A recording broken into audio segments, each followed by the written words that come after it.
Belongs to are.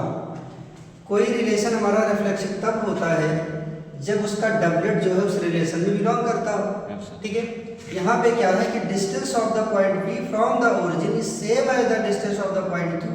आप इसको ऐसे समझ सकते हो, सपोज कर लो कोई सर्कल है, ये इसका ओरिजिन पॉइंट हो गया। ठीक, अब यहाँ से एक पॉइंट ये P है, इसकी जो डिस्टेंस है वही सेम पॉइंट इस ओरिजिन से इस पॉइंट Q की भी होगी। ये सर्कमफ्रेंस पे जितने भी पॉइंट्स हम यहाँ पे लिखेंगे, इस सर्कल के सेंटर से सबकी डिस्टेंस सेम आएगी। ठीक, तो रिफ्लेक्सिव में क्या करते हैं, उसी पॉइंट का अगर हम डबलेट लेते तो वो भी उस रिलेशन में बिलोंग करता हो। तो आप ये जानते हो कि ये अगर पॉइंट P है और यहाँ से जो इसकी डिस्टेंस होगा, इसी इटसेल्फ पॉइंट पे डिस्टेंस हमेशा सेम होगा। किसी पर्टिकुलर एक सिंगल पॉइंट पे डिस्टेंस क्या होगी, सेम आएगी। OP की डिस्टेंस होगी वो OP की डिस्टेंस के इक्वल होगी क्योंकि रेडियस ही है, तो सिमिलर वैल्यू का।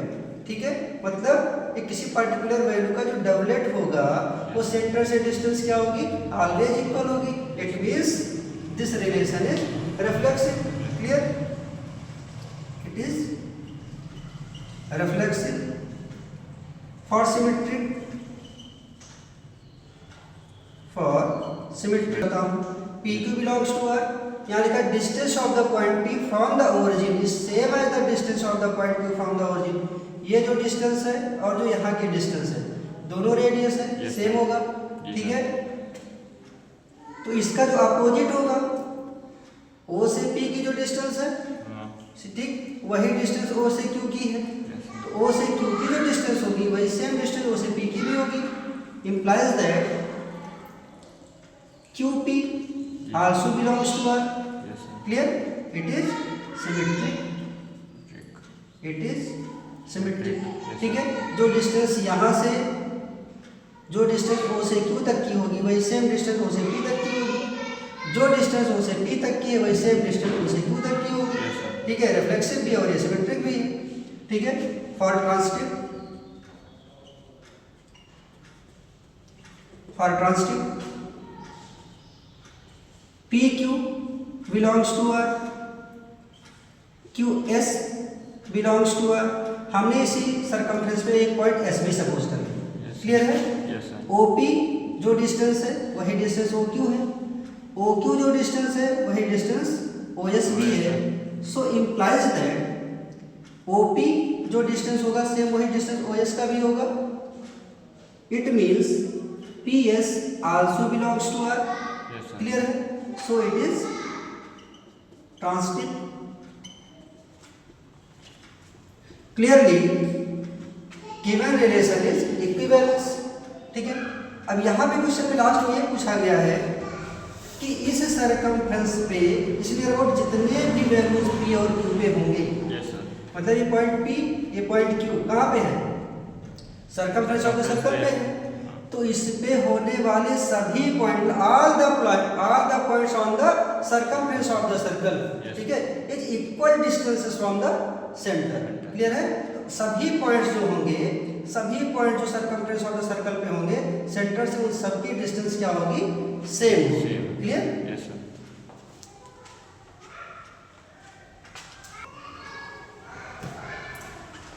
ये रिलेशन आपका रिफ्लेक्सिव, सिमेट्रिक और ट्रांसिटिव है, इसलिए क्या होगा, इक्विवेलेंस होगा।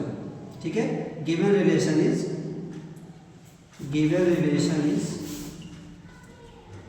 Equivalence relation. Given relation is equivalence relation.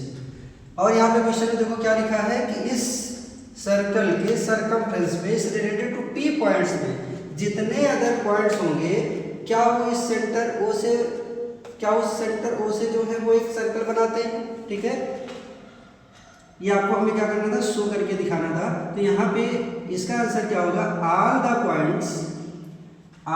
Points related to P, all the points related to P।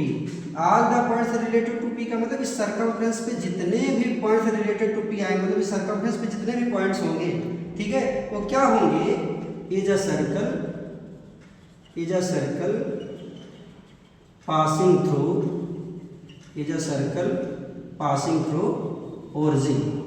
ठीक है, मतलब जितने भी पॉइंट्स यहाँ होंगे वो एक सर्कल बनाएंगे जो इस ओरिजिन से क्या होगा, पास होगा। Clear? Next question is question number 12। यहाँ पे एक रिलेशन डिफाइंड हुआ है। If T1 belongs to R, यहाँ पे क्या लिखा मैंने, T1 बिलोंग्स टू R। ठीक है, यहाँ पे क्या है, कंडीशन क्या है कि T1 is similar to T2। T1 is similar to T2। Similar क्या बोलते हैं, जैसे मान लो एक ट्रायंगल ये हो गया मेरे पास, एक ट्रायंगल ये हो गया मेरे पास, दोनों ट्रायंगल सिमिलर है। ठीक है, सिमिलर का मतलब होता है बेटा कि जो एंगल होते हैं वो इक्वल हो, बट साइड जो होती है वो प्रोपोर्शनल होनी चाहिए, इसी को सिमिलर कहते हैं। मतलब दिखने में ये दोनों एक जैसे दिखेंगे, छोटा और बड़ा दिखेगा, बट एंगल सेम होंगे। ठीक है, इसका मेजरमेंट साइज भी जो होगी वो डिफर होगी, बट प्रोपोर्शनल होगी, रेशियो में आएगी, इसी को सिमिलर कहा जाता है। तो अगर ये ट्रायंगल T1 है और ये ट्रायंगल T2 है, ये दोनों आपस में सिमिलर है। ठीक है, तो ये T1 ट्रायंगल इटसेल्फ के लिए सिमिलर होगा कि नहीं होगा? होगा। ठीक है, T1 T2 में सिमिलर है तो कोई ट्रायंगल खुद के लिए क्या होगा, सिमिलर होगा। ठीक है, तो T1 T2 बिलोंग करेगा यहाँ पे R में। ठीक है, it means given relation is reflexive. It is reflexive. Clear? For symmetric if T1 T2 belongs to R, T1 T2 इस R में बिलोंग करता है, it means T1 is similar to T2। T1 is similar to T2। Clear? T1 is similar to T2। हम ऐसे भी कह सकते हैं T2 is similar to T1।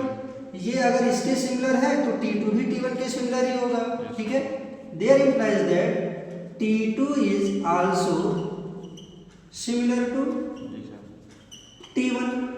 ठीक है, it means T1 is also belongs to R।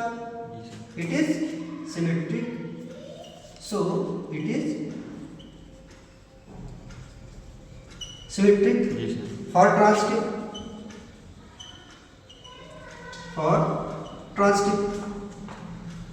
ये triangle T1, ये ट्रायंगल T2, T1 T2 के सिमिलर है, ये ट्रायंगल T2, ये ट्रायंगल T3, T2 T3 के सिमिलर है, T1 T2 के सिमिलर है, T2 T3 के सिमिलर है, तो T1 भी तो T3 के सिमिलर होगा। क्लियर? T1 T2 ये R में बिलोंग कर रहा है, T2 T3 ये भी R में बिलोंग कर रहा है।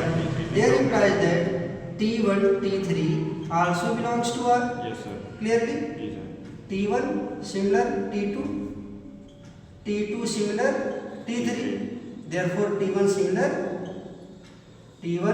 Similar T3। ठीक है, so it is transitive. Transitive.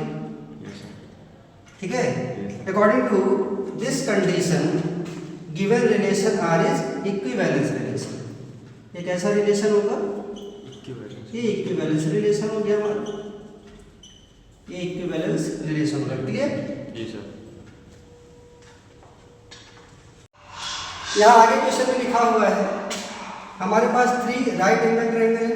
एक ट्रायंगल T1 है जिसका मेजरमेंट 3, 4, 5 है, एक दूसरा ट्रायंगल T2 है जिसका मेजरमेंट 5, 12, 13 है, और एक तीसरा ट्रायंगल है T3 जिसका मेजरमेंट 6, 8 और 10 है।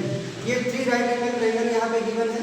T1 जिसमें साइड का मेजरमेंट 3, 4, 5 है, T2 जिसमें साइड का मेजरमेंट 5, 12, 13 है, और T3 जिसमें साइड का मेजरमेंट 6, 8, 10 है। तो इसमें ये पूछा गया है कि ये जो तीनों राइट एंगल ट्रायंगल है ये आपस में कैसे रिलेट करते हैं, किस तरह से आपस में ये रिलेट करते हैं, ये हमको यहाँ पे देखना है। तो T1 और T2 को अगर हम देखें, T1 और T2 का अगर हम रेशियो चेक करें तो ये आएगा कितना हमारा 3/5, 4/12 और ये 5/13। ठीक है, यहाँ पे प्रोपोर्शनल रेशियो में नहीं आ रहे, यहाँ पे जो वैल्यूज है इससे ये जो रेशियो आ रहेगा वो प्रोपोर्शनल में नहीं आएगा। ठीक है, इसका मतलब T1 और T2 आपस में क्या नहीं होंगे, सिमिलर नहीं होंगे, ये दोनों सिमिलर नहीं होंगे। T2 T3 को अगर आप चेक करते हो तो 5/6, 12/8, 13/10 ये भी प्रोपोर्शनल में नहीं होंगे। ठीक है, अगर हम यहाँ पे T1 और T3 को चेक करें तो 3/6 होगा, 4/8 होगा और 5/10 होगा। इसे अगर आप सिंप्लीफाई करते हो तो 1/2, 1/2 और 1/2 आएगा। तो T1 और T3 प्रोपोर्शनल है, 1/2, 1/2, 1/2 सेम रेशियो में आ रहे हैं। इसका मतलब T1 और T3 जो होंगे, T1 और T3 जो होंगे वो आपस में क्या होंगे, सिमिलर होंगे। T1 राइट एंगल ट्रायंगल और T3 राइट एंगल ट्रायंगल जो होंगे वो क्या होंगे, सिमिलर होंगे। क्लियर। R डिफाइंड है किसी सेट ऑफ R पॉलीगन में जिसमें P1 and P2 have same number of sides है। तो ऐसा पॉलीगन है जिसमें ऑर्डर्ड पेयर है और ये जो ऑर्डर्ड पेयर है वो P1 and P2 have same number of sides है। P1 और P2 को क्या बोला गया है, सेम नंबर ऑफ साइड बोला गया है। ठीक है, यहाँ पे हमें बताना है कि क्या इक्विवेलेंस रिलेशन होते हैं। ठीक है, तो सबसे पहले हम लोग एक काम करते हैं, इक्विवेलेंस रिलेशन को यहाँ पे चेक करते हैं। ठीक, तो रिफ्लेक्शन के लिए पहले सॉल्व करें हम लोग। For reflection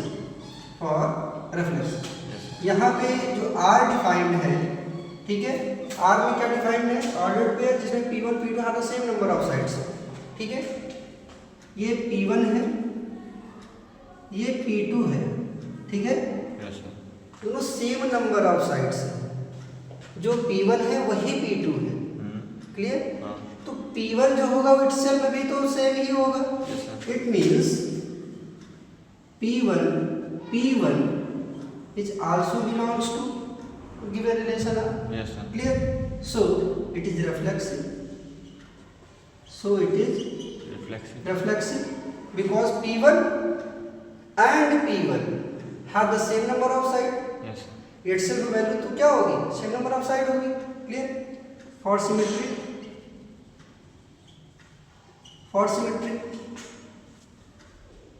P1 P2 belongs to R.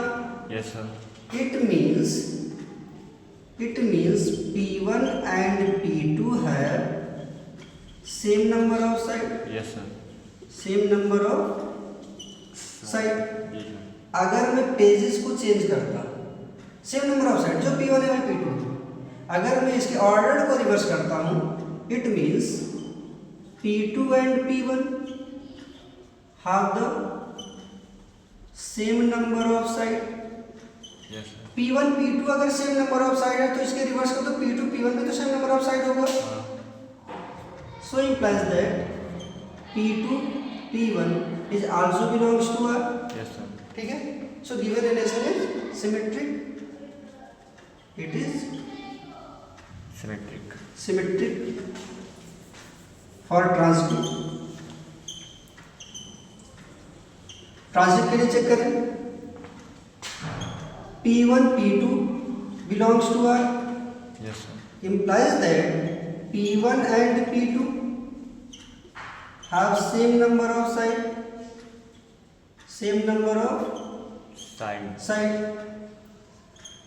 P2 P3 belongs to R. P2 and P3 have same number of side. Yes, sir. P1 P2 have same number of side. P2 P3 have same number of side. Yes, sir. P1 P2 have same number of side. P2 P3 have same number of side. Yes, sir. Therefore P1 P3 is also same number of side. ठीक है, then it implies that P1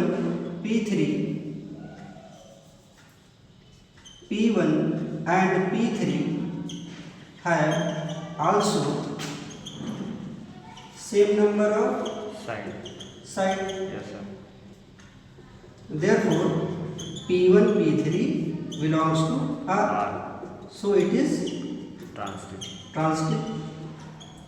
It means under this condition given relation is an equivalence relation. तो ये relation कैसा है हमारा, ये equivalence relation. Given relation is an equivalence relation. Yes, sir. ठीक है, क्वेश्चन में आगे है what is the set of all element in A related to right angle triangle T with side 3 4 5।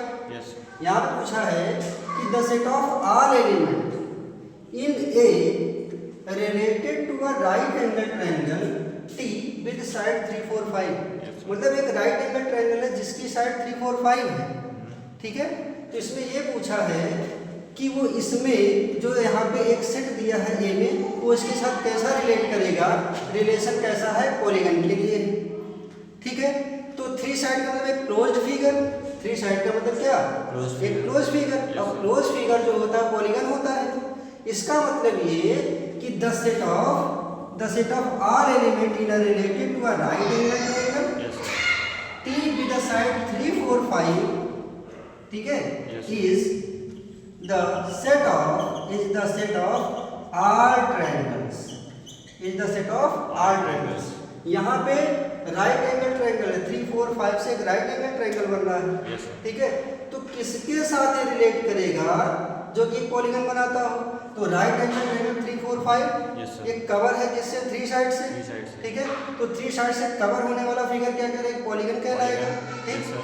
तो ये जो पॉलीगन है ये सभी सेट ऑफ ऑल ट्रायंगल से क्या होगा, रिलेट करेगा, क्योंकि सेट ऑफ ऑल ट्रायंगल्स जो होंगे वो भी 3 साइड से इनक्लोज्ड होंगे और वो सब क्या होंगे, एक ट्रायंगुलर पॉलीगन होंगे। Yes, sir. ठीक है, बात समझ आ रही है। तो यहाँ पे जो रिलेशन होगा इस ट्रायंगल टी का वो क्या होगा, is the set of all triangle. ठीक है,